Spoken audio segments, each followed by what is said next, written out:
Hello दोस्तों, good morning. आप सबका स्वागत है हमारे यूट्यूब चैनल सिंपली एजुकेटेड में। आज तारीख है 19 जनवरी 2021 और इस वीडियो सेशन में हम डिस्कस करेंगे जो इम्पोर्टेंट न्यूज़ निकली हुई है दैनिक जागरण के राष्ट्रीय संस्करण में। उनको ये है हमारा दैनिक जागरण ई पेपर और ये है हमारे दैनिक जागरण ई पेपर का फ्रंट पेज। तो आइए डिस्कशन स्टार्ट करते हैं। सबसे पहली न्यूज़ फ्रंट पेज पर है कि राम मंदिर का जो निर्माण है वो स्टार्ट हो गया है और राम मंदिर के लिए जो नींव खुदी थी उसका कार्य बेसिकली स्टार्ट हो गया है। तो इससे पहले आपको पता है कि 5 अगस्त 2020 को प्रधानमंत्री नरेंद्र मोदी जी ने मंदिर निर्माण के लिए भूमि पूजन किया था, जिसका करीब मकर संक्रांति के आसपास निर्माण कार्य स्टार्ट होना था। तो वो फिलहाल निर्माण कार्य अब शुरू हो गया है, नींव की खुदाई स्टार्ट हो गई है। और कुछ नई न्यूज़ ये आ रही है कि जो मंदिर का जो ढांचा है उसमें भी कुछ परिवर्तन किए जा रहे हैं। उसका रीज़न ये बताया जा रहा है कि नींव खुदाई के पश्चात में जो बलुई मिट्टी नीचे मिल रही है नींव में, उसकी वजह से कुछ परिवर्तन किए जा सकते हैं जो स्ट्रक्चर बनाया गया है मंदिर का। हालाँकि अभी ये क्लियर नहीं किया गया है कि कैसा स्ट्रक्चर चेंज होगा, लेकिन जो कंपनीज़ इसके कंस्ट्रक्शन में इन्वॉल्व हैं जैसे Larsen and turbo, Tata consultancy और आईआईटी चेन्नई मुंबई की जो भी ऑर्गेनाइजेशन इसमें पूरी तरीके से इन्वॉल्व हैं, उन लोगों ने ये रिसर्च करके बताया है कि इसमें कुछ चेंजेस जरूरी हैं। दूसरी सबसे बड़ी न्यूज़ है किसान आंदोलन से, जिसमें सुप्रीम कोर्ट कल सुनवाई कर रहा था कि जो किसान संगठन चाहते थे 26 जनवरी के दिन ट्रैक्टर मार्च निकालना आउटर रिंग पर। कल डिस्कशन हुआ था किसान संगठनों के बीच में कि वो दिल्ली की जो आउटर रिंग है उसमें 26 जनवरी के दिन ट्रैक्टर रैली करेंगे। तो उसी के ऊपर सरकार की तरफ से सुप्रीम कोर्ट में एक याचिका फाइल की गई थी, जिसमें कहा गया था कि सुप्रीम कोर्ट जो किसान संगठन है उनको मना करे कि वो इस तरीके की रैली ना करे, क्योंकि इससे जो हमारे देश की गरिमा है, हो सकता है उसको कहीं ना कहीं अंतर्राष्ट्रीय स्तर पर ठेस पहुंचे। लेकिन सुप्रीम कोर्ट ने कल सुनवाई करते वक्त ये सीधे सीधे बताया कि ये प्रशासन का मैटर है, ये पुलिस का मैटर है और सरकार को पुलिस को अपनी शक्तियों को याद दिलाने की जरूरत नहीं है। सुप्रीम कोर्ट ने यही जो अटॉर्नी जनरल वेणुगोपाल राव थे उनसे यही बार बार बोला कि क्या आप चाहते हैं कि सुप्रीम कोर्ट आपको बताए कि पुलिस की शक्तियां क्या क्या है। इसलिए इस कार्य में सुप्रीम कोर्ट हस्तक्षेप नहीं करेगी कि किसान आंदोलन कहाँ हो रहा है और आपके गणतंत्र दिवस में कौन कौन दिल्ली में आ रहा है। ये सुनिश्चित करना पुलिस का कार्य है कि वो किसको चाहते हैं कि दिल्ली में आए गणतंत्र दिवस के दिन और कौन दिल्ली में ना आए। हालांकि ये बड़ी अजीब बात है आपको लगेगी, क्योंकि अभी सुप्रीम कोर्ट ने कुछ दिनों पहले जिस तरीके से किसान कानूनों को उनके क्रियान्वयन को रोक दिया और वो पूरी तरीके से किसानों के साथ में बात करने के लिए भी तैयार है सुप्रीम कोर्ट, और उसने 4 सदस्यीय कमेटी भी बनाई हुई है ताकि किसानों से वार्ता करके गतिरोध खत्म हो जाए। और वहीं पर जो सरकार की तरफ से अर्जी आई है तो उस पर सुप्रीम कोर्ट ने सीधे मना कर दिया कि वो किसानों की कुल मिला के सुप्रीम कोर्ट का एक बहुत ही सॉफ्ट कॉर्नर, एक सॉफ्ट पॉइंट ऑफ व्यू है किसान आंदोलन को लेकर। और वो किसी प्रकार का ऐसा आदेश या फिर ऐसा कोई स्टेटमेंट नहीं जारी करना चाहता जिससे किसान आंदोलन में थोड़ा सा भी किसान आंदोलन को थोड़ा सा भी रुख मिले या थोड़ा सा उसकी गति तेज हो जाए। उसके बाद में 16 जनवरी से जो टीकाकरण अभियान शुरू हुआ था उसमें करीब-करीब कल तीसरा दिन था, जिसमें 3,81,000 को जो है लगभग लोगों को वैक्सीन दी जा चुकी है। इसमें आपको पता है कि सबसे पहला जो ये फेज़ चल रहा है, इस फेज़ में जो नर्स हैं, डॉक्टर्स हैं, सफाई कर्मी हैं, उन्हीं को और जो फ्रंट लाइन वर्कर्स हैं, उनको सबसे पहले टीकाकरण लगाया जा रहा है। तो कल कुल मिला के करीब 1,48,000 के आसपास लाभार्थियों को टीकाकरण किया गया, जिसमें सबसे ज़्यादा जो लाभार्थी थे वो कर्नाटक के थे। उसके बाद में लगातार जो प्रतिकूल प्रभाव हैं इस टीके के, उनकी भी न्यूज़ आ ही रही है। कुछ न कुछ दुष्प्रभाव लोगों के ऊपर दिख रहे हैं, लेकिन उसमें कोई बहुत ही सेवरे केसेस नहीं है, अर्थात कोई बहुत ही गंभीर सिचुएशन नहीं है। सिर्फ लोगों को चकत्ते या फिर जो चक्कर आना है, इस तरीके की प्रॉब्लम्स हो रही हैं। 3-4 लोगों को हॉस्पिटल में एडमिट कराना पड़ा है कई जगहों पर, लेकिन उनकी भी कंडीशन ठीक है, वो भी कोई गंभीर सिचुएशन में नहीं है। तो फिलहाल सोशल मीडिया पर कई बार ये झूठी खबरें भी चल रही हैं कि जैसे कुछ लोगों की डेथ हो गई, 1-2 लोगों की डेथ हो गई। तो इन झूठी खबरों से, अफ़वाहों से आप बिल्कुल सतर्क रहें और कोई भी न्यूज़ अगर आपके व्हाट्सएप पर आती है तो आप पहले उसको जाँच लें तभी आगे फॉरवर्ड करें। उसके बाद में फ्रंट पेज पर ही पाकिस्तान से न्यूज़ है, जिसमें ये बताया जा रहा है कि वहाँ पर सिंध प्रांत में जो अलगाववादी जो गतिविधियाँ हैं वो तेज हो गई, अर्थात सिंध के जो लोग हैं, रहने वाले हैं, वो सिंध में एक अपना अलग देश की मांग कर रहे हैं। आप सबसे पहले सिंध जो प्रोविंस है पाकिस्तान के अंदर, उसकी लोकेशन देख लीजिए। तो ये है पाकिस्तान का मैप। पाकिस्तान में टोटल 4 प्रोविंसेस हैं और जिसमें ये 4 प्रोविंसेस हैं सिंध, पंजाब, खैबर पख्तून और बलूचिस्तान। तो ये सिंध का एरिया है जहाँ पर इस तरीके के अलगाववादी मूवमेंट अभी कल देखा गया प्रदर्शन। तो ये सिर्फ सिंध में ही नहीं, बलूचिस्तान में भी, बलूचिस्तान के लोग भी अलग होने के लगातार इनके भी चलते रहते हैं प्रदर्शन। तो सिंध में सिंध का जो ये एरिया है ये राजस्थान से हमारे लगभग में जुड़ा हुआ है। आप देख सकते हैं ये हमारा यहाँ पे राजस्थान लगता है और यहाँ पर गुजरात लगता है। तो सिंध में इस तरीके के जो अलगाववादी आंदोलन है वो क्यों हो रहे हैं? क्योंकि जो सिंध के लोग हैं वो कहते हैं कि उनके यहाँ मोहनजोदड़ो हड़प्पा वाली जो सभ्यता है उसका जन्म हुआ और उनकी जो संस्कृति है वो पूरे पाकिस्तान से अलग है। यानी कि उनकी जो संस्कृति, जो उनकी विरासत है और जो उनका तौर तरीका है वो एकदम अलग है पूरे पाकिस्तान से।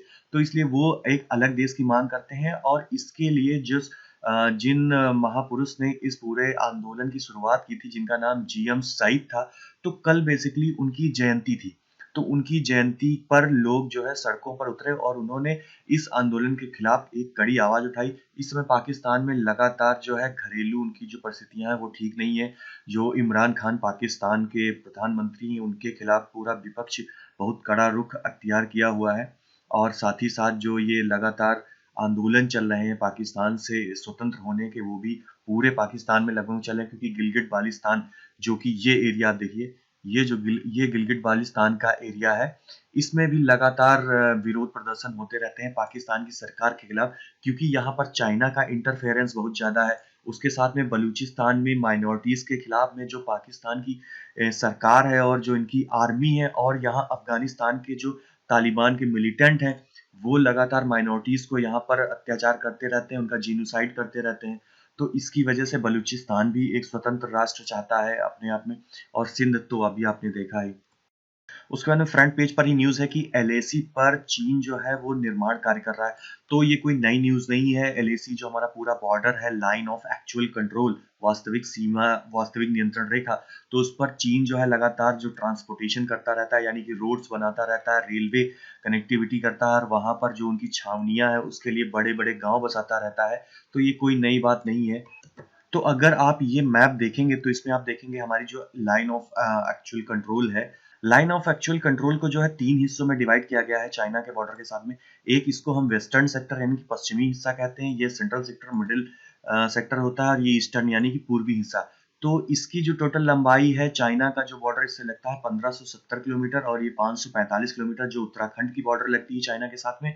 और यहाँ पर जो अरुणाचल प्रदेश और ये सिक्किम जहाँ पर डोकलाम इशू हुआ था, तो सिक्किम इन लोगों के साथ में, इन दोनों के साथ में करीब 1325 किलोमीटर का बॉर्डर लगता है चाइना के साथ में। तो टोटल जो इंडिया का बॉर्डर है चाइना के साथ में वो करीब 3400 किलोमीटर के आसपास में है। 3488 किलोमीटर है टोटल जो हमारी बॉर्डर है चाइना के साथ में लगती है, जिसमें से हमारा जो उत्तराखंड का हिस्सा है केवल यहाँ पर डिस्प्यूट नहीं रहता है, यानी कि यहाँ पर प्रॉब्लम नहीं रहती चाइना के साथ में, या बहुत छुटपुट प्रॉब्लम रहती है जो कि एक दो देख रहे होंगे।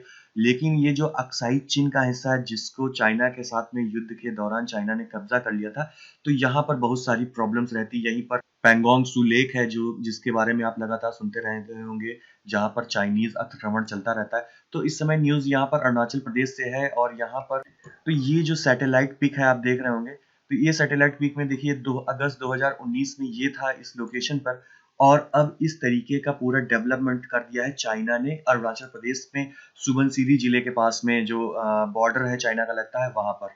तो अब इंडिया ने इसके रिस्पांस में क्या किया है, हालांकि इंडिया में जब से पीएम नरेंद्र मोदी की गवर्नमेंट बनी है तब से जो हमारा बॉर्डर एरिया है वहां पर लगातार जो मूलभूत ढांचा है उसको विकास करने में लगातार सरकार लगी हुई है, बहुत ज्यादा इन्वेस्टमेंट कर रही है सरकार। अगर हम इन्वेस्टमेंट के मामले में कुछ आंकड़े देखें तो 2008 से 2016 के बीच में हर वर्ष करीब 3300 करोड़ या फिर करीब 5000 करोड़ रुपए के आसपास में बॉर्डर एरिया में जो मूलभूत ढांचा तैयार करने में खर्चा होते थे। मूलभूत ढांचा मतलब वहां पर सड़कें बनाना बॉर्डर तक, वहां पर हमारे सैनिकों के रहने के लिए बड़े बड़े जो भी आवासीय कार्यक्रम बनाना, और रेलवे की कनेक्टिविटी करना, ताकि अगर हमें कोई वॉर की सिचुएशन हो तो हम जल्दी से जल्दी ज्यादा से ज्यादा सैनिक बॉर्डर पर भेज सकें, और ज्यादा से ज्यादा जो गोले बारूद हैं वो जा सकें। उस तरीके की यार एयर स्ट्रिप बनाना हमारे विमानों के लिए कि विमान वहां पर उतर सके। तो 2016 तक करीब 5000 करोड़ रुपए के आसपास खर्चा होते थे हर साल। उसके बाद से करीब 11,000 करोड़ रुपए औसत में प्रत्येक साल खर्चा हो रहे हैं सरकार की तरफ से, यानी कि सरकार ने ज़्यादा से ज़्यादा जो सीमावर्ती क्षेत्र हैं, उनके विकास पर जोर दे रही है, वहाँ पर कंस्ट्रक्शन का काम कर रही है। उससे पहली तो बात ये होगा कि हमारी जो सीमाएँ हैं, उन वहाँ पर सुरक्षा ज़्यादा मजबूत होगी और उसके साथ ही साथ जो हमारे सीमावर्ती क्षेत्र हैं, जहाँ पर लोगों को आने-जाने में प्रॉब्लम होती है, वहाँ पर डेवलपमेंट नहीं हो पा रहा है, तो उसको भी गति मिलेगी और उन लोगों को भी रिकॉग्निशन मिलेगा, उन लोगों की भी पहचान होगी पूरे विश्व में, पूरे देश में। उसके बाद में एक न्यूज़ निकली है कि बनारस में एक मंदिर है जिसका नाम है रत्नेश्वर महादेव, जो कि सिंधिया घाट पर है। तो अब इसकी फेमस ये क्यों हो गया, क्योंकि प्रधानमंत्री नरेंद्र मोदी जी ने ये ट्वीट किया। एक संस्था है लॉस्ट टेम्पल्स, तो उसने एक ये पिक्चर डाली थी रत्नेश्वर महादेव की ट्विटर पर, जिसके बाद में प्रधानमंत्री नरेंद्र और पूछा था कि क्या कोई इस टेम्पल के बारे में बता सकता है या फिर पहचान सकता है। तो नरेंद्र मोदी जी ने ट्वीट किया था कि I surely can had shared this picture a few years ago, this is Kashi's Ratneshwar Mahadev temple in its full glory. तो उसके बाद से जो है डिस्कशन ऑनलाइन इंटरनेट पर काफ़ी फेमस हो गया इस टेम्पल को लेके। तो अब ये बातें हो रही कि जो ये टेम्पल जितना झुका हुआ है, पीसा की मीनार सिर्फ 4 डिग्री या 5 डिग्री के आसपास में झुकी हुई है, जबकि जो ये मंदिर है 9 डिग्रीज के आसपास में। ये आप क्लियर पिक्चर देखिए मंदिर की रत्नेश्वर महादेव की, जो कि आपको दिख रहा होगा काफ़ी टिल्टेड है। तो ये बताया जा रहा है कि करीब जो है, जो हमारा नॉर्मल सरफेस होता है उससे करीब 9 डिग्री जो है ये झुका हुआ है, और जो कि पीसा की मीनार है वो 5 डिग्री ही है। लेकिन अब आपको पता होना चाहिए कि इनके झुकने का रीज़न क्या होता है, फिर पीसा की मीनार के झुकने का रीज़न क्या है। तो अब चूँकि पीसा की मीनार वो करीब 1173 ईस्वी के आसपास बनी थी, और जो हमारा ये मंदिर है ये 1500 या 1600 ईस्वी के आसपास का बना हुआ है। तो हुआ क्या है, इन मंदिरों को जब बनाया गया उसके बाद में जो भूगर्भीय कोई हरकत हुई, या फिर इसके नीचे की जैसे पीसा के मीनार की नीचे की जो चट्टानें थी, वो थोड़ा-सा खिसक गईं इधर-उधर, जिसकी वजह से एक साइड जो है पीसा की मीनार का भी टिल्टेड हो गया। और साथ ही साथ इस मंदिर के बारे में भी यही बताया जा रहा है कि इसके नीचे की जो जो चट्टानें रही होंगी, तो वो थोड़ा-सा खिसकी होंगी या नींव इधर-उधर खिसकी होगी, जिसकी वजह से ये मंदिर टिल्टेड हो गया, और नदी की वजह से भी हो सकता है कि जो नींव हो वो थोड़ा-सा कमज़ोर पड़ी हो। तो यही रीज़न हो सकता है। तो इसी के साथ में आपको पता होना चाहिए कि ये जो मंदिर है, इसका जो स्ट्रक्चर टाइप है वो नागरा स्टाइल है। नागरा स्टाइल क्या होता है, जब सबसे पहले जब हमारे यहाँ पुराने ज़माने में जब मंदिर बनते थे, तो 2 तरीके की फ़ेमस विधाएँ थी। एक तो थी दक्षिण वाली, जिसको हम द्रविडियन आर्ट बोलते थे, यानी कि जो दक्षिण भारत में बनते थे, और यहाँ पर हमारे यहाँ जो नॉर्थ इंडिया में नागर स्टाइल होता था आर्किटेक्चर। उसके बाद में फिर कई सारे मंदिर और कई सारी इमारतों के बारे में अलग पेज पे निकला हुआ कि वो कितनी झुकी हुई हैं। तो जिसमें से एक बहुत फेमस मंदिर जो बिमलेश्वर मंदिर है, उड़ीसा के संबलपुर में, उड़ीसा में है ये मंदिर, भगवान बिमलेश्वर का मंदिर, जो कि बताया जाता है कि 13 डिग्री के आसपास, यानी कि सबसे ज़्यादा झुका हुआ है अपनी इंडिया में, और काफ़ी फेमस भी है। तो आप अगर कभी उड़ीसा जाइए तो ज़रूर देख कर आइए इस मंदिर को। उसके बाद दूसरे पेज में दिल्ली से रिलेटेड न्यूज़ होती है, जिसमें सबसे पहली न्यूज़ जो है वो आईजीआई टर्मिनल, यानी कि इंदिरा गांधी इंटरनेशनल जो हमारा एयरपोर्ट है, वहाँ पर कोविड के दौरान हालांकि यात्रियों ने तो उतना ट्रैवल नहीं किया, लेकिन जो इनकी सामान ढोने की जो क्षमता थी, जो कार्गो कैरी करने की क्षमता थी, उसको इन्होंने इंक्रीज किया है और लगातार इंक्रीज कर रहे हैं। उसके बाद में हमारे देश के जो स्वास्थ्य मंत्री हैं डॉक्टर हर्षवर्धन सिंह जी, वो दिल्ली के एम्स हॉस्पिटल में एक burn and plastic surgery centre का उद्घाटन कर रहे थे। उन्होंने उद्घाटन किया और उन्होंने बताया कि इस हॉस्पिटल में इस यूनिट के खुलने से लोगों को काफ़ी राहत मिलेगी, और उन्होंने कुछ आंकड़े भी बताए जिसमें उन्होंने कहा कि देश में करीब 4 मिनट में जलने से एक व्यक्ति की मौत होती है। तो ये आप समझ लीजिए कि बहुत गंभीर मैटर है कि हर एक 4 मिनट में एक व्यक्ति की मौत हो रही है सिर्फ जलने से। तो इससे पहले जो देश में सफदरजंग हॉस्पिटल जो दिल्ली में है, वहाँ पर सबसे बड़ी यूनिट थी बर्न एंड प्लास्टिक सर्जरी की। उसके बाद में एम्स दिल्ली में अब ये बर्न एंड प्लास्टिक सर्जरी की यूनिट खोली गई। इसमें 100 बेड्स की इसकी क्षमता है। और जो आंकड़े बताए जा रहे हैं, आप लोग शायद उसको जानना चाहेंगे। पूरे देश में बताया जा रहा है कि करीब 70 लाख लोग जो है बर्न पीड़ित होते हैं हर साल, 70 लाख लोग, जिसमें से 10 लाख लोग ऐसे होते हैं जो बहुत ही सीरियस तरीके से बर्न होते हैं। तो ये सीरियस तरीके से बर्न होने से इनको मानसिक पीड़ा बहुत ज़्यादा होती है, क्योंकि बर्न, आपको पता है जलने का घाव कितने दिनों तक आदमी को परेशान करता है। तो इसकी वजह से मानसिक पीड़ा होती है और कुरूपता का भी शिकार हो जाते हैं लोग, लोगों का जो फेस होता है वो बदल जाता है। तो अब लेकिन हमारे हॉस्पिटल में जो अभी तक सफदरगंज जो हॉस्पिटल था वो करीब 4 से 5,000 लोगों को दिल्ली में इलाज कर पाता था लोगों का। अब इस हॉस्पिटल के बढ़ने से 4-5 हजार लोगों की और जो है या फिर उससे ज्यादा लोगों की और जो है ट्रीटमेंट हो पाएगा। तो अब आप समझ लीजिए कि हमारे देश में हमारी मेडिकल कैपेबिलिटीज अभी कितनी कम है। 10 लाख लोग जहाँ पर टोटल हर साल परेशान होते हैं जलने से, लेकिन आप कितने बहुत ज़्यादा 4-5 लाख लोगों को आप ट्रीट कर पाते होंगे सही से अच्छी जगहों पर। अदरवाइज बाकी लोग तो बस ऐसे ही परेशान होते होंगे। तो हमें अभी मेडिकल फील्ड में ज़्यादा काम करने की ज़रूरत है। उसके बाद में हमारे देश के प्रधानमंत्री नरेंद्र मोदी जी ने अहमदाबाद और सूरत में दूसरी फेज की जो मेट्रो रेल परियोजनाएं हैं उनका शुभारंभ किया और इस मौके पर उन्होंने बताया कि इस समय करीब 27 शहरों में जो है 1000 किलोमीटर से ऊपर की मेट्रो नेटवर्क का काम चल रहा है और पिछले 6 वर्षों में 450 किलोमीटर ज्यादा मेट्रो नेटवर्क बनाए गए हैं in comparison to 225 kilometre metro line जो कि 2014 से 10 से 12 साल में बनाई गई थी। तो आप लोगों के लिए ये आंकड़े इतने महत्वपूर्ण क्यों हैं? क्योंकि अब जब हम आने वाले भविष्य में स्मार्ट सिटीज की कल्पना कर रहे हैं, हम सोच रहे हैं कि हमारा देश स्मार्ट बने, हमारी जो सिटीज हैं वो ज्यादा इको फ्रेंडली हो, वहां पर पर्यावरण अच्छा हो, ज्यादा प्रदूषण ना हो, रहने की जो सुविधाएं हैं वो अच्छी हो और मानव जीवन जो है वो एक स्वस्थ तरीके से चले। तो उसके लिए जो ये स्मार्ट सिटीज की कल्पना है उसमें मेट्रो रेलवेज बहुत इंपॉर्टेंट रोल प्ले करती हैं। क्योंकि हमारी ज़्यादातर जो प्रॉब्लम्स स्मार्ट सिटीज़ में होती है या फिर जो हमारी मेट्रो सिटीज़ हैं, वहाँ पर ट्रांसपोर्टेशन से रिलेटेड होती हैं। क्योंकि अगर आप सोचिए कि इतनी पॉपुलेटेड ये सिटीज़ होती हैं, बड़ी-बड़ी बैंगलोर हो गई, लखनऊ हो गई, दिल्ली हो गई, अगर यहाँ पर सभी लोग अपनी-अपनी गाड़ियाँ लेकर सड़कों पर उतर पड़ेंगे, तब तो पहली बात तो आप कभी अपने डेस्टिनेशन पर पहुँच नहीं पाएँगे और दूसरी चीज़ इतना पॉल्यूशन हो जाएगा शहर में कि जिसकी आप कल्पना नहीं कर सकते हैं। तो इसलिए पब्लिक ट्रांसपोर्टेशन यानी कि जो आम जनों के लिए जो ट्रांसपोर्टेशन हो, चाहे वो बसेस हो या फिर मेट्रो हो, इस तरीके के ज़्यादा से ज़्यादा साधन मुहैया कराने की ज़रूरत है स्मार्ट सिटीज़ में। तभी हम अच्छी स्मार्ट सिटीज़ की कल्पना कर सकते हैं। तो इससे बेनिफिट क्या होगा कि ज़्यादा से ज़्यादा लोग सबसे पहली बात तो आपका जो हमारा जो पैसा वेस्ट होता है पेट्रोल, डीज़ल में लोगों का, वो बचेगा क्योंकि लोग कम पैसे में ज़्यादा से ज़्यादा दूरी शहर के भीतर तय कर पाएँगे। हमारा पॉल्यूशन लेवल खत्म हो जाएगा और जो पेट्रोल और डेफ़िनेट सी बात है कि अगर हम कम पेट्रोल यूज़ करेंगे, ज़्यादा पब्लिक ट्रांसपोर्ट यूज़ करेंगे, तो विदेश से चूँकि हमको पेट्रोल और डीज़ल तो विदेश से ही इम्पोर्ट करना पड़ता है ना, तो उससे बेनिफिट ये होगा कि हमारी जो विदेशी मुद्रा भंडार है, उसके ऊपर भी कहीं न कहीं बेनिफिट पड़ेगा, फ़ायदा होगा उससे उसको। तो वही मोदी जी अपनी बड़ी-बड़ी जो बातें करते हैं कि आज भारत सिर्फ बढ़ ही नहीं रहा है बल्कि बेहतर भी हो रहा है और हालाँकि बात भी सही है, मोदी जी का काम तो आपको पता ही है, काम तेज़ी से चल रहा है खैर फटाफट। तो आगे देखते हैं। उसके बाद में ये किनारे एक न्यूज़ निकली हुई छोटी-सी कि भारत ने जो है छाबार पोर्ट पर 2 हेवी क्रेन्स भेजी हुई। छाबार पोर्ट आपको पता है कि ईरान में है और जिसको भारत ने ही डेवलप किया है और जापान का भी कुछ इन्वेस्टमेंट है उसमें। तो और सबसे इम्पोर्टेंट चीज़ है कि भारत के लिए ये बहुत ही स्ट्रेटेजिकली इम्पोर्टेंट है। ये आप मैप देखिए, ये इंडिया है हमारा और यहाँ पर हमारा ये छाबर पोर्ट है और पाकिस्तान में जो चाइना ने कंस्ट्रक्ट किया हुआ है, ये है उनका ग्वादर पोर्ट है। ये अपना छाबर पोर्ट है यहाँ पर। तो यहीं पर भारत ने इस तरीके की ये जो बड़ी-बड़ी क्रेन्स होती हैं, जो कि ये जितने भी कंटेनर्स होते हैं, जो शिप पर लादे जाते हैं, जब हमारा समुद्री जहाज पर जो बड़े-बड़े कंटेनर्स आप देखते होंगे पिक्चरों में, तो वो जो लादे जाते हैं, तो उन्हीं क्रेन्स को 2 क्रेन्स को भेजी गई हैं।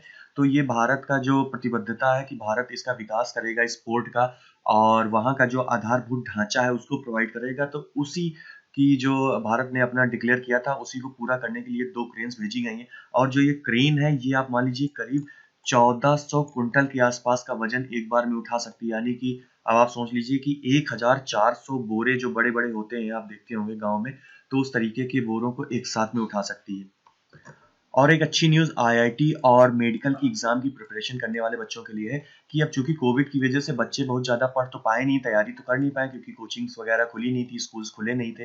तो उन्होंने क्या बताया है कि जो एग्ज़ाम होगा, उसमें जो विकल्प होंगे वो बढ़ा दिए जाएगा। यानी कि अगर सपोज़ करिए आप पहले 100 क्वेश्चन्स आते थे, तो 100 क्वेश्चन्स अभी भी बच्चों को करने होंगे, लेकिन बस आपके पास में 120 क्वेश्चन्स होंगे। तो आप 120 क्वेश्चन्स में से 100 क्वेश्चन्स आप कर पाएँगे। और जो बोर्ड परीक्षा होने वाली है सीबीएसई की, उसमें भी अभी पूरा सिलेबस से क्वेश्चन नहीं आएगा। इस आईआईटी और पीएमटी का जो नीट का एग्ज़ाम होगा सॉरी, जो मेडिकल का एग्जाम होगा आईआईटी का और जो नीट का एग्जाम होगा उसमें तो सिलेबस पूरा कवर किया जाएगा, ये बताया गया है। लेकिन जो सीबीएसई का एग्जाम होगा उसमें पूरा सिलेबस कवर नहीं किया जाएगा और करीब 30 से 40% जो सिलेबस वो छोड़ दिया जाएगा, ताकि बच्चे जो है एग्जाम में सही तरीके से अपेयर हो सकें, बच्चों के ऊपर कोई अननेसेसरी मानसिक दबाव ना हो एग्जाम को लेकर। इससे पहले एक समिति ने ये भी सजेशन दिया था कि बच्चों को जो है 100 क्वेश्चंस की एक बुकलेट दे दी जाए मंत्रालय की तरफ से, यानी कि बच्चों को ये बता दिया जाए कि ये 100 क्वेश्चंस एग्जाम में आएंगे, यानी कि इनमें से कोई भी क्वेश्चन आ सकता है एग्जाम में। तो इस तरीके का भी सजेशन दिया गया था। तो लेकिन फिलहाल अभी कुछ फाइनलाइज नहीं हो पाया है कि कौन सा सजेशन जो है रहेगा। लेकिन फिलहाल आईआईटी और नीट पर ये रणनीति एकदम क्लियर हो गई है कि ये जो विकल्प होंगे वो बढ़ा दिए जाएंगे बच्चों को। उसके बाद में 10वें दौर की वार्ता होनी है कल बुधवार को, यानी कि किसान संगठन और सरकार के बीच में। तो आपको पता है हमारे कृषि मंत्री नरेंद्र सिंह तोमर जी लगातार प्रयास कर रहे हैं कि कोई ना कोई समझौता हो जाए दोनों पक्षों के बीच में। तो उसी को लेकर ये एक सम्मेलन में पार्टिसिपेट कर रहे थे, ग्रामीण सहकारी एवं स्वयं सेवी संस्थाओं के राष्ट्रीय सम्मेलन में। तो उसमें उन्होंने ये बताया कि हो सकता है कि आने वाले समय में दोनों पक्ष हालांकि समाधान चाहते हैं, दोनों पक्ष चाहते हैं कि कुछ ना कुछ सॉल्यूशंस निकल आए। तो लेकिन अभी हम जो है अ, अ, दोनों पक्षों में जो है समानता न होने के कारण, विचार जो है समान न होने के कारण किसी समाधान पे नहीं निकल पा रहे हैं। तो फिलहाल अगर किसान अब वार्ता में अपनी डिमांड्स रखेंगे तो जरूर कोई ना कोई सोल्यूशन निकल पाएगा। उसके बाद आपको पता है कि इसमें किसान आंदोलन में एनआईए यानी कि नेशनल इन्वेस्टिगेशन एजेंसी, जो कि बेसिकली जो आतंकवादी गतिविधियां होती हैं या फिर आंतरिक आतंकवादी जो गतिविधियां होती हैं नक्सलवाद से रिलेटेड, तो उन सारे केसेस में ज्यादातर इन्वेस्टिगेट करता है एनआईए। तो उसी ने कुछ किसान जो आंदोलनकारी नेता थे उनको जो है नोटिस भेजी थी कि हो सकता है कि उनसे पूछताछ करने के लिए बोला था कि क्या जो आंदोलन है उसमें खालिस्तानी सपोर्टर्स इन्वॉल्व हैं, खालिस्तानी एलिमेंट्स इन्वॉल्व हैं। इसी चीज को लेकर जो पंजाब के मुख्यमंत्री कैप्टन अमरिंदर सिंह, उन्होंने आरोप लगाया है कि जो सरकार है वो आंदोलन को कमजोर करने का प्रयास कर रही है। और वो ये भी बात बोलते हैं कि इसके हो सकता है कि भीषण परिणाम हो सकता है कि जो आंदोलन है वो गलत डायरेक्शन में चला जाए या हिंसक हो जाए, क्योंकि आप जो आंदोलनकारी किसान हैं उनको आप आतंकवादी और खालिस्तानी अलगाववादी बोल रहे हैं। तो खैर सरकार को भी ये चीज ध्यान देनी चाहिए कि अगर इस तरीके की कार्यवाही हो रही है तो वो बहुत ही शालीनता और बहुत ही छुपे हुए तरीके से होनी चाहिए, मतलब कि वो बिल्कुल पब्लिकली नहीं होना चाहिए। क्योंकि अगर इस तरीके का होगा तो हो सकता है कि लोगों में एक तरीके का आक्रोश जग जाए। और अभी कुछ दिन पहले ही इतना लंबा जो आंदोलन शाहीन बाग का चला था उसका क्या हश्र हुआ। तो अगर ये लंबा आंदोलन चल रहा है तो जरूर सरकार को थोड़ा सा ग्राउंडेड रहना चाहिए। ज़्यादा इन कोई भी अराजक एलिमेंट्स हो सकता है कि इसका नाजायज फायदा उठा लें और हिंसक हो जाए ये आंदोलन। उसके बाद में पंजाब से तस्वीर है, ये देखिए ट्रैक्टर की लाइंस लगी हुई हैं जो कि भाई साहब आ रहे हैं 26 जनवरी के दिन दिल्ली में। और दिल्ली की जो आउटर रिंग रोड है उस पर ये भाई साहब लोग अपनी रैलियां निकालेंगे, क्योंकि सुप्रीम कोर्ट ने तो बिल्कुल हस्तक्षेप करने से मना कर दिया है। उसके बाद 7वें पेज पर एक दो अच्छी न्यूज निकली हुई है। एक तो डीआरडीओ ने एक नई एम्बुलेंस का निर्माण किया है, रक्षिता जिसका उन्होंने नाम रखा। तो ये जो एम्बुलेंस है ये बेसिकली इन्होंने एक बुलेट है, बुलेट के ऊपर में ये आप देख रहे होंगे इस तरीके की ये सीट बना दी है, रख दी है, जिससे जो नक्सली एरिया है छत्तीसगढ़ झारखंड के या फिर जो सीमावर्ती एरियाज हैं, बेसिकली ये सीआरपीएफ को दी गई है। तो सीआरपीएफ जो है हमारे देश की जो आंतरिक मैटर होते हैं उनमें ज़्यादातर इन्वॉल्व होती है और जो नक्सली एरिया है वहाँ पर ज़्यादातर ये फाइट करती है। तो वहाँ से दूरगामी क्षेत्र होते हैं तो वहाँ से जो सैनिक घायल होते हैं तो उनको जल्दी से हॉस्पिटल पहुँचाने के लिए दिक्कत होती है। तो इस वजह से इस तरीके की एम्बुलेंस को समर्पित किया है डीआरडीओ ने सीआरपीएफ को। और इसके साथ ही साथ ये भी बताया गया है सीआरपीएफ के द्वारा कि ना सिर्फ ये सीआरपीएफ के जवानों को बल्कि वहाँ के जो सिविलियंस होंगे, जो आम आदमी, जो आम नागरिक होंगे इन दूरगामी क्षेत्रों के, तो उनको भी जल्दी से जल्दी किसी भी प्रॉब्लम की सिचुएशन में हॉस्पिटल पहुंचाया जा सकेगा। तो इस तरीके की 21 एम्बुलेंस जो है वो फिलहाल सीआरपीएफ को दी गई हैं। उसके बाद में नेशनल ग्रीन ट्राइब्यूनल। तो ग्रीन ट्राइब्यूनल ये क्या है? ये एक संस्था, एक कोर्ट के तरीके से काम करती है। जैसे हमारी कोर्ट्स होती हैं वैसे ये कोर्ट्स बनाई गई हैं ट्राइब्यूनल्स, ताकि जो कुछ जजमेंट्स होते हैं या फिर जैसे कोई अगर मामला है हमारे पर्यावरण से रिलेटेड तो उसका जल्द से जल्द निपटारा करने के लिए ये एक अलग से कोर्ट बना दी गई है। तो ये भी उतनी ही इफेक्टिव होती है जितनी हमारी कोर्ट्स होती हैं। तो इसी के जो प्रमुख हैं आदर्श कुमार गोयल जी, इस समय इसके चीफ हैं। तो उन्होंने दिल्ली में जो इस समय ई कचरा है यानी कि ई वेस्ट, जैसे हमारी जो कंप्यूटर से निकलने वाली चिप्स होती हैं या वायर्स होते हैं, तो इनसे जो है काफ़ी प्रदूषण हो रहा है दिल्ली में। और दिल्ली के जो आसपास एरिया हैं तो उसको लेकर जो है एनजीटी ने दिल्ली सरकार को फटकारा है और उन्होंने उत्तर प्रदेश सरकार से भी मांगा हुआ है कि जो उत्तर प्रदेश में रामगंगा नदी के किनारे जो ई कचरा था, जिसकी वजह से काफ़ी रामगंगा प्रदूषित हो रही है, तो उसके उसके प्रबंधन के लिए और उसके निस्तारण के लिए क्या कार्यवाही की जा रही है। तो आपको बता दें कि जो ई कचरा होता है, यानी कि जो कंप्यूटर से निकलने वाला जो कचरा होता है और जो तार होते हैं, तो जो कुछ लोग होते हैं, जो गरीब लोग होते हैं, मान लीजिए, तो अधिकतर वो लोग इन सबको जलाकर इसका जो मेटल होता है वो निकालने की कोशिश करते हैं। कई बार हमने लखनऊ में भी देखा हुआ है कि चिनाट के जो स्लम एरियाज हैं, वहाँ पर भी लोग टायर्स को जलाते हैं ताकि जो उसके अंदर का जो तार है, जो मेटल है, उसको निकाल सकें। तो हालाँकि उससे निकलती बहुत छोटी-सी चीज़ है, उसकी इकोनॉमिक वैल्यू बहुत कम होती है, लेकिन उससे पूरे पर्यावरण को और पूरे मानव को, हम लोगों को कितना नुकसान हो रहा है, ये अकल्पनीय है। उससे निकलने वाला जो धुआं होता है, उसमें इतने जहरीले गैसेज़ होती हैं कि उससे पूरा पर्यावरण प्रदूषित हो जाता है।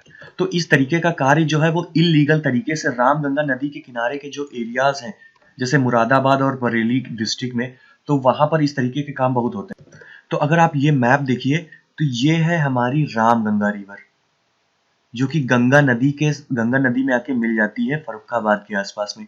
तो यहाँ पर मुरादाबाद, बरेली, बिजनौर और ये जो एरियाज हैं, तो इसके किनारे जो है लोग जलाते हैं इन तारों को, और इसके किनारे काफी बड़ी मात्रा में जो कालिख है इनकी और जो ये ई वेस्ट है, ये इकट्ठा रहता है। तो इसको लेकर नेशनल ग्रीन ट्रिब्यूनल ने कई बार उत्तर प्रदेश सरकार को भी बोला हुआ है करने के लिए, और ये 2017-16 से ये मैटर चल रहा है कि लगातार कि आप इसमें जो है कचरे का प्रबंधन करिए, आप शोध करिए, उसका प्रबंधन करिए, वहाँ से उठाइए और उसको कहीं जाके एकत्र करिए जहाँ सुरक्षित स्थान हो, और फिर उसको परमानेंटली हम कैसे खत्म कर सकते हैं इस कचरे को, इसके बारे में शोध करिए। तो यही चीज़ नेशनल ग्रीन ट्रिब्यूनल बता रही है। उसके बाद में आपको पता है कि 1 फरवरी को निर्मला सीतारमण जी जब बजट पेश करेंगी, तो उसको लेकर लगातार जो है जितनी भी संस्थाएँ हैं या फिर जो नॉन गवर्नमेंट ऑर्गेनाइजेशंस हैं या फिर इंडस्ट्रीज़ की जो ऑर्गेनाइजेशन है, जैसे फिक्की है, सीआईआई है, तो इस तरीके की ऑर्गेनाइजेशन लगातार सजेशन दे रही हैं, जो समिति इस समय बजट का निर्माण कर रही है, या फिर उनको उनका ध्यान दिलाने के लिए अपनी बातों के ऊपर लगातार न्यूज़पेपर में कुछ ना कुछ निकलता रहता है।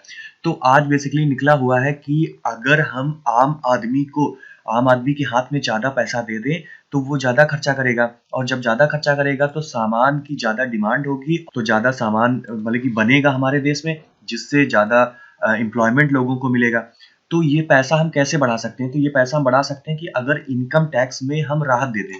यानी कि कहने का मतलब, जैसे अगर आप टैक्स लगाते हैं कि आपकी आमदनी अगर 2.5 लाख से 5 लाख के बीच में हो, तो हम आपके ऊपर इतना टैक्स लगाएँगे।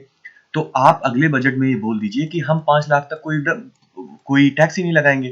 तो होगा क्या कि आदमी को जब लगेगा कि वो 5 लाख तक उसे टैक्स नहीं देना है, तो आदमी ज़्यादा इन्वेस्टमेंट, मतलब कि जो सिक्योर इन्वेस्टमेंट है, जैसे बैंक में जमा कर देता है पैसा, या फिर वहाँ ना रख के या फिर इंश्योरेंस में लगा देता है, तो वहाँ ना लगा के जो आदमी है पैसा वो खरीदारी करेगा आदमी। तो ये मैं सिर्फ एक एग्जांपल दे रहा हूँ, 2.5 लाख से 5 लाख के बीच में। तो आदमी जो है खरीदारी करेगा, तो उससे जो है हमारी जो गतिविधियाँ, आर्थिक गतिविधियाँ वो बढ़ेंगी। या फिर ये बताया जा रहा है कि जो पीएफ में पैसा कट रहा है, आदमियों जो हमारी सैलरीड पीपल हैं उनका जो पीएफ में पैसा कट रहा है, वो जैसे 12% इसमें कटता है पूरी सैलरी का, तो इसको आप 10% कर दीजिए। तो जो 2% जो पैसा बढ़ेगा, इसको भी आदमी मार्केट में खर्चा करेगा कहीं न कहीं जाकर। और उसका दूसरा बेनिफिट ये होगा कि सरकार को पीएफ पे चूंकि कुछ ना कुछ इंटरेस्ट देना पड़ता है, तो जब 12% पर इंटरेस्ट देता है सरकार, तो ज्यादा देगा, 10% पे देगा सरकार तो इंटरेस्ट कम देगा, तो उससे सरकार का भी बेनिफिट होगा। उसके बाद में बोल रहे हैं कि जो लॉन्ग टर्म कैपिटल गेन है सरकार को, उसमें भी कुछ राहत देनी चाहिए। तो लॉन्ग टर्म कैपिटल गेन क्या होता है? तो long term capital gain tax होता है कि जब भी आप कोई सामान, जैसे आपने कोई जमीन खरीदी, आपने कोई जेवर खरीदा, या फिर कोई वो खरीदा, हीरा खरीदा, तो उस पर आप कुछ ना कुछ टैक्स सरकार को देते हैं। जब भी आप जमीन बेचते होंगे, तो आपको अगर कुछ फायदा मिलता होगा, तो आप उसका भी कुछ टैक्स देते होंगे सरकार को। तो इसमें लॉन्ग टर्म होता है कि अगर कोई प्रॉपर्टी आपने खरीदी और उसको फिर 36 महीनों तक आपने रखा, उसके बाद में अगर आप बेचते हैं, यानी कि 3 साल तक रखने के बाद में अगर आप बेचते हैं, तो उसके ऊपर जो टैक्स लगता है, तो long term capital gain tax होता है। तो उसके ऊपर टैक्स थोड़ा सा ज्यादा लगता है। लेकिन अगर शॉर्ट टर्म, यानी कि आप 36 महीने से पहले कोई प्रॉपर्टी बेच देते हैं, तो उसके ऊपर short term capital gain tax लगता है। तो उसके ऊपर जो टैक्स होता है, ये कुछ कम मात्रा में होता है। Long term capital gain tax थोड़ा सा ज्यादा होता है, यानी 15% होगा। तो मान लीजिए जो short term capital gain tax है वो 10% होगा। तो ये बताया जा रहा है कि ये जो टैक्स भी आप लगाते हैं प्रॉपर्टी को बेचने पर या सामान को बेचने खरीदने पर, तो इसको भी आप कटौती करिए, जिससे क्या होगा कि लोगों के पास पैसा होगा तो वो ऑब्वियस सी बात है कि ज़्यादा से ज़्यादा सामान खरीदारी करेंगे। तो यही तरीके सुझाए जा रहे हैं कि किस तरीके से हम जो आर्थिक गतिविधियां हैं हमारी, हम उनको बढ़ा सकते हैं।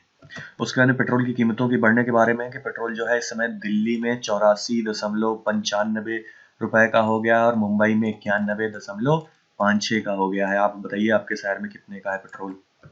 पेट्रोल में आपको पता है ना, कल हमने बताया था कि 2/3 भाग जो पेट्रोल की वैल्यू होती है, यानी कि सपोज करिए कि अगर 99 रुपए का पेट्रोल है, आपका 99 रुपए का 1 लीटर मिल रहा है आपको पेट्रोल, तो 66 रुपए जो है वो टोटल टैक्स लग रहा है, यानी कि जो उत्पाद शुल्क है। और इस 66 में भी जो कुछ पोर्शन, ज्यादा से ज्यादा जो पोर्शन है वो केंद्र सरकार उत्पाद शुल्क लगा रही है और जो राज्य सरकार है वो वैट लगा रही है।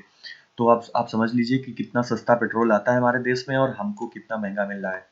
उसके बाद में जीएसटी के फर्जीवाड़े में सरकार जो है ई बिल का दायरा बढ़ा सकती है। यानी कि अभी तक क्या होता है, कंपनीज को ई बिल जनरेट करना पड़ता है जब उनका बिजनेस का जो रेवेन्यू होता है वो 100 करोड़ से ज्यादा का हो। तो अब सरकार उन कंपनीज को भी ई बिल दायरे में ला सकती है जिनका अगर बिजनेस जो है वो 5 करोड़ या 10 करोड़ से ज्यादा होता है। तो ई बिल क्या होता है कि ई बिल जो ऑनलाइन बिल जनरेट किया जाता है, आप जैसे कोई भी सामान मैन्युफैक्चरिंग कर रहे हैं, मान लीजिए आप एक रोबोट बना रहे हैं, तो उसके लिए आप जो भी सामान खरीदते हैं तो उसके लिए भी ई बिल होता है, मतलब बिल आता है, तो वो ई बिल होना चाहिए।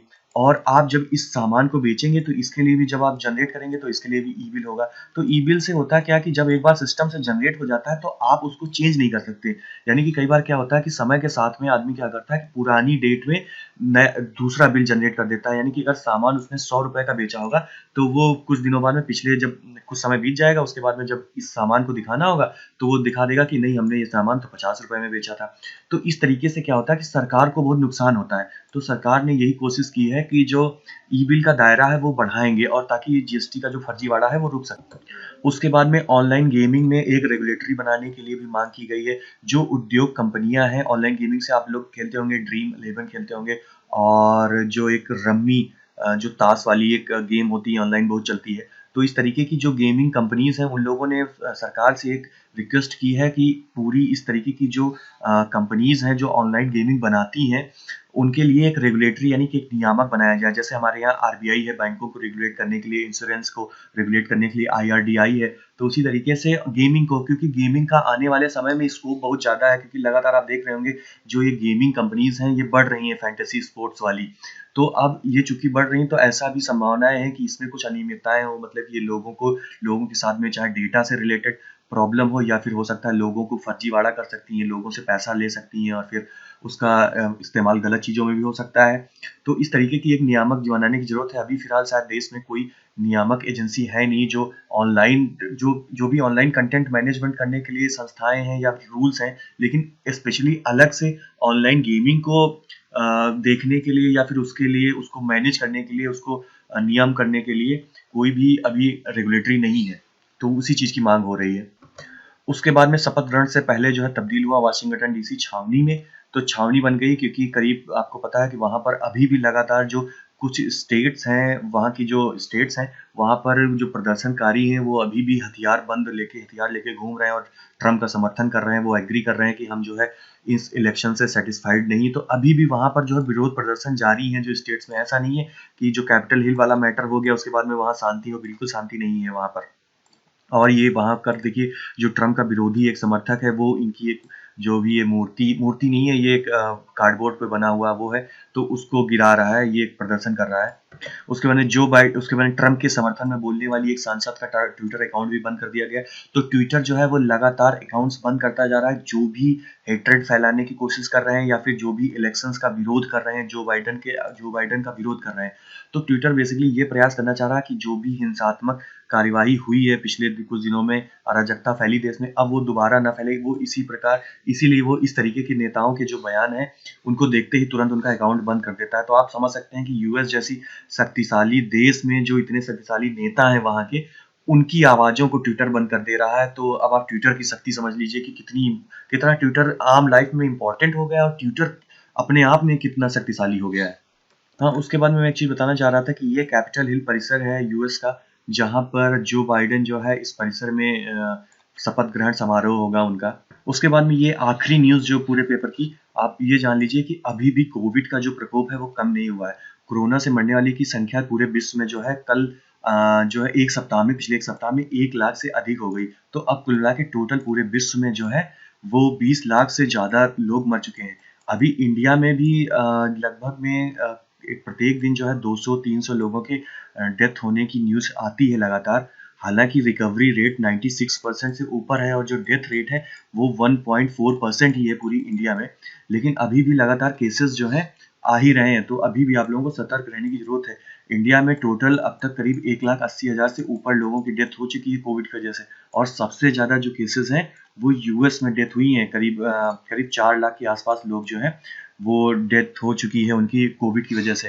तो डब्ल्यूएचओ ने फिलहाल अभी एक चीज़ नोटिस की कि जो कोविड की वैक्सीन्स है वो कुछ देशों में जो यंग लोग हैं, एकदम युवा हैं, स्ट्रॉन्ग हैं, उनको भी लग रही है, लेकिन जो अविकसित और जो गरीब देश हैं, वहाँ के बुजुर्गों को भी नहीं लग पा रही है।